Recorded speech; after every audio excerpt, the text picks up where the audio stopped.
নমস্কাৰ বন্ধু বান্ধৱীসকল, পুনৰবাৰ নতুন এটি ভিডিঅ'লৈ আপোনালোক সকলোকে স্বাগতম জনাইছোঁ। আজি কৰিব লৈছোঁ মিক্স পাটৰ কাপোৰ। এই কাপোৰ কেইযোৰতনো কেনেদৰে ডিজাইন কৰোঁ, ভিডিঅ'টো স্কিপ নকৰাকৈ শেষলৈকে চাই থাকক।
এয়া মোৰ চাদৰখন কৰা কমপ্লিট হৈ গৈছে।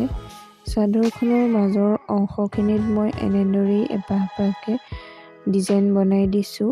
কেনে লাগিছে এবাৰ জনাবচোন। আৰু মেখেলাখনতো ঠিক তেনেদৰেই ডিজাইন কৰি দিছোঁ। এই পাহ ফুলকে দি এতিয়া আকৌ বগা কাপোৰ এযোৰত কৰিম। প্ৰথমে মই ফুল পাহ বনাই লওঁ, সেইকাৰণে এই পাতকেইটা মই ঢাকি লৈছোঁ। যিহেতু পাতকেইটাত মই সেউজীয়া কালাৰ দিম। এই কাপোৰযোৰ মই বেলেগ এটা ডিজাইনত বনাব গৈ আছোঁ, এপাহ ফুলতে দুটা কালাৰ প্ৰয়োগ কৰি। গতিকে আহকচোন, মইনো এই কাপোৰযোৰ কেনেদৰে বনাওঁ আপোনালোকেও শেষলৈকে চাই থাকক।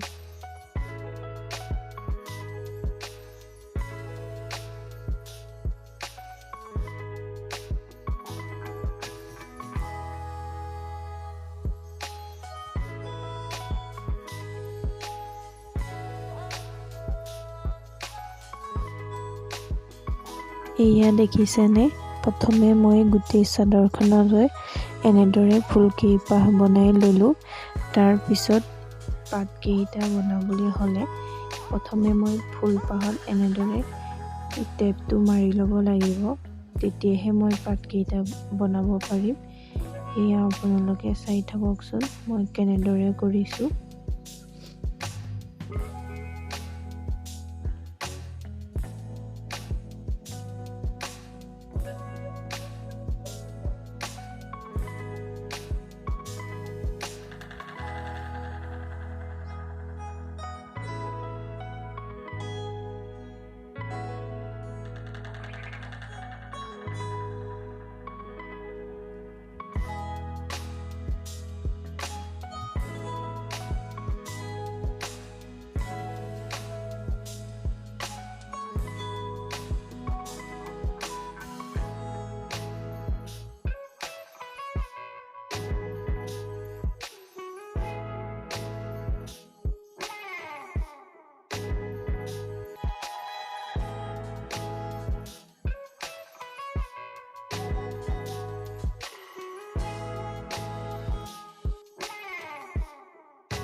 এয়া মোৰ কাপোৰযোৰ কৰা হৈ গ'ল।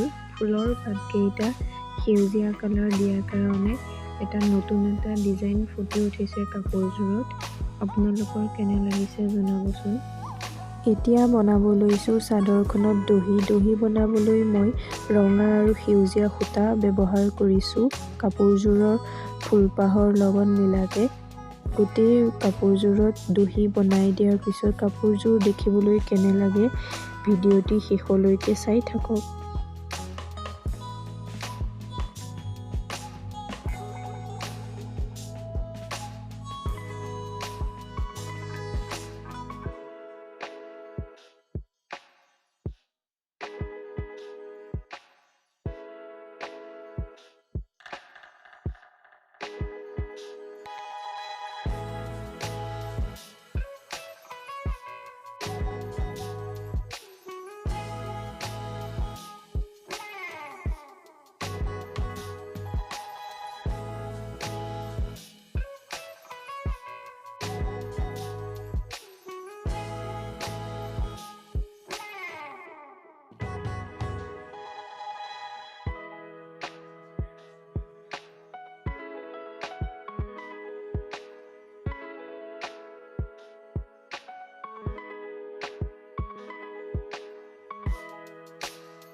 বন্ধু বান্ধৱীসকল, মোৰ ভিডিঅ'সমূহ চাই যদি ভাল পায় তেতিয়া লাইক কৰিব, শ্বেয়াৰ কৰিব, কমেণ্ট কৰিব আৰু লগতে চেনেলটি ছাবস্ক্ৰাইব কৰি ল'বলৈ নাপাহৰিব। আজিলৈ ভিডিঅ'টো ইমানতে সামৰিছোঁ। আজি কৰা এই কাপোৰ কেইযোৰ কেনে লাগিল এবাৰ জনাবলৈ নাপাহৰিব।